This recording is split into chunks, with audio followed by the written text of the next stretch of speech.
Americans are due financial aid after the COVID-19 pandemic, but some states are reallocating. The federal aid intended for Americans is dependent on a state-by-state basis, but residents in those states aren't likely to see that money. Financial relief came to states in the form of federal relief funds from the pandemic, but governors made the decision to reallocate the funds rather than send them out in another stimulus check. Alabama received about $1.9 billion from the CARES Act, but the money has been allocated to other infrastructure and staffing shortage issues. Governor Kay Ivey reallocated $12.3 million to hospital staffing shortages, and in September, she announced she was directing COVID-19 relief funds to construct prisons. Ivey defended her decision in a statement on Twitter in September and said, "The Democrat-controlled federal government has never had an issue with throwing trillions of dollars toward their ideological pet project. These prisons need to be built, and we have crafted a fiscally conservative plan." Hawaii lawmakers attempted to offer teachers $2,200 each in COVID relief money, but Governor David Ige vetoed the decision. He said, "Lawmakers don't have the authority to instruct the Department of Education on how to utilize federal money," according to Marca Lifestyle. Kansas. In Kansas, more than $17 million in stimulus checks went unclaimed during the Trump administration. This amounted to 12,921 checks that were refused, paid back, or failed to cash. There isn't any information on Kansas offering future stimulus checks. Louisiana.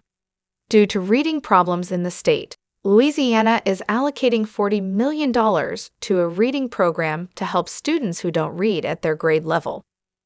The use of federal aid is only a sample of the annual cost, which would be $159 million. Mississippi. Out of $6 billion set aside for states in federal relief aid, Mississippi received $1.8 billion. However, the majority of the funds are going toward infrastructure, including water and sewer systems, roads and public transit, and broadband infrastructure. Montana received $1.25 billion from the CARES Act, and a large portion goes toward infrastructure projects, including water and sewer projects.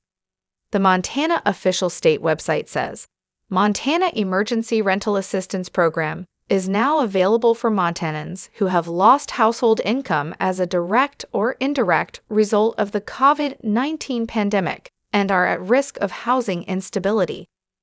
Renters can receive a monthly maximum of $2,200 for past due and future rent payments, up to $300 for past due and future utilities, including gas and electric, and $50 per month for internet. Pennsylvania.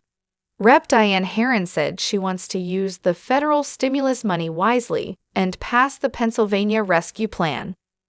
This plan would allocate $170 million for quality childcare, including $100 million for childcare facilities, $50 million to assist in starting on-site childcare facilities, $20 million to support providers to deliver high-quality care. South Carolina received $906,880,279 from the CARES Act, but the state has not announced providing any stimulus payments to residents. Will Social Security beneficiaries get a fourth stimulus check? An advocacy group for seniors is calling on Congress to provide Social Security beneficiaries with a $1,400 stimulus check to help them cope with inflation. Despite knowing that this time it is a long shot, the Senior Citizens League, TSCL, a nonpartisan advocacy group, has started a pressure campaign to push Congress to send those receiving Social Security additional stimulus money. In a letter to leaders of Congress, TSCL Chairman Rick Delaney called for a one-off $1,400 Social Security stimulus payment for seniors. The proposal came after the group heard from seniors telling of the hardships that they face from the highest inflation in decades in the aftermath of the COVID-19 pandemic. Many have expressed a feeling of abandonment from the government, telling TSCL, Our government has forgotten about us. Stimulus check for Social Security beneficiaries. The TSCL is aware that Congress is unlikely to take any steps this year, with several pressing issues from raising the debt ceiling to passing President Biden's Build Back Better investment plan for America. However, the group hopes that it can become a major issue next year, garnering congressional support if the proposal gains enough support among seniors. In the letter to Congress, Delaney urged members to send a special $1,400 stimulus check to those receiving Social Security benefits.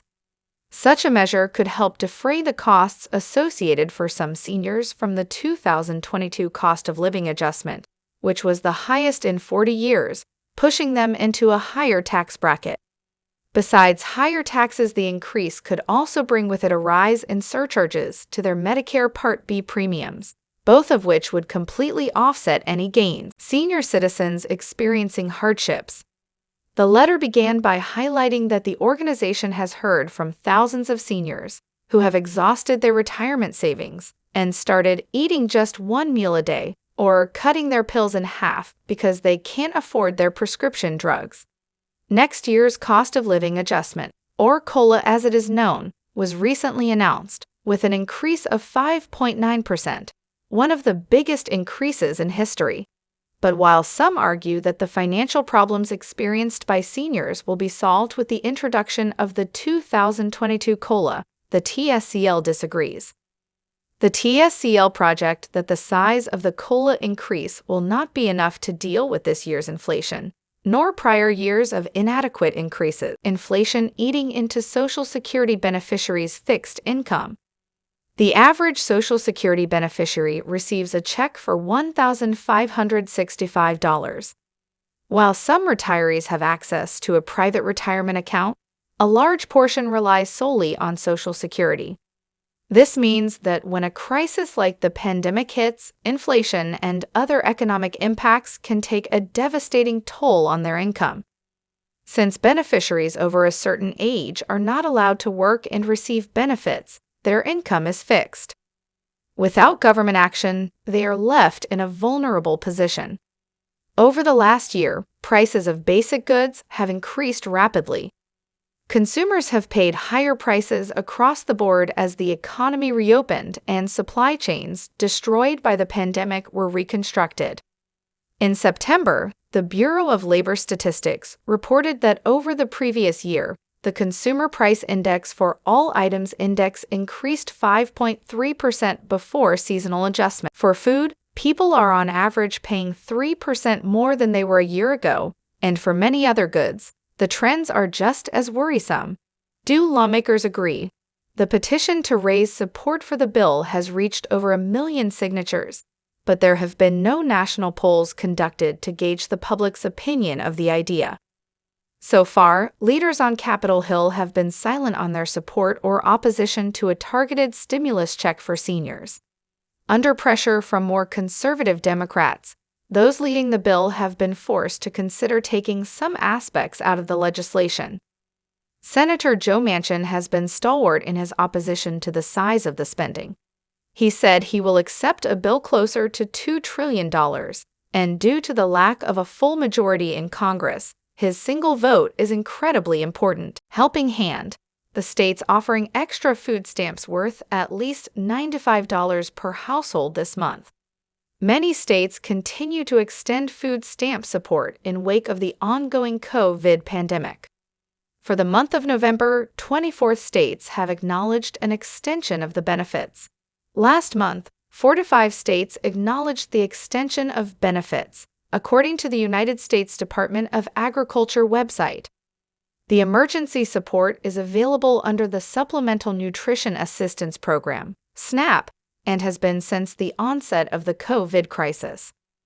States were allowed to hike the food stamp benefits to the maximum levels when a federal public emergency and state-level emergency or disaster declaration were declared, though that has since ended in a handful of states. However, many states continue to offer the added assistance as the Delta variant has ravaged parts of the country.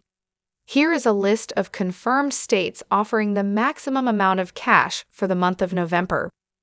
Alabama, Colorado, District of Columbia, Hawaii, Indiana, Iowa, Kentucky, Maine, Maryland, Mississippi, New Hampshire, New Jersey, North Carolina, Ohio, Oregon, Pennsylvania, Rhode Island, South Carolina, Tennessee, Virginia, Washington, West Virginia, Wisconsin, and Wyoming. It's important to note that the amount of extra money you can receive depends on family size, but as of April 2021, the minimum households must receive each month is $9.95. Changes to the food stamp program. On October 1st, the SNAP benefits received a permanent monthly boost. On average, SNAP participants are now receiving $36 per person more each month. However, the overall raise does vary between states. Am I eligible to receive food stamps?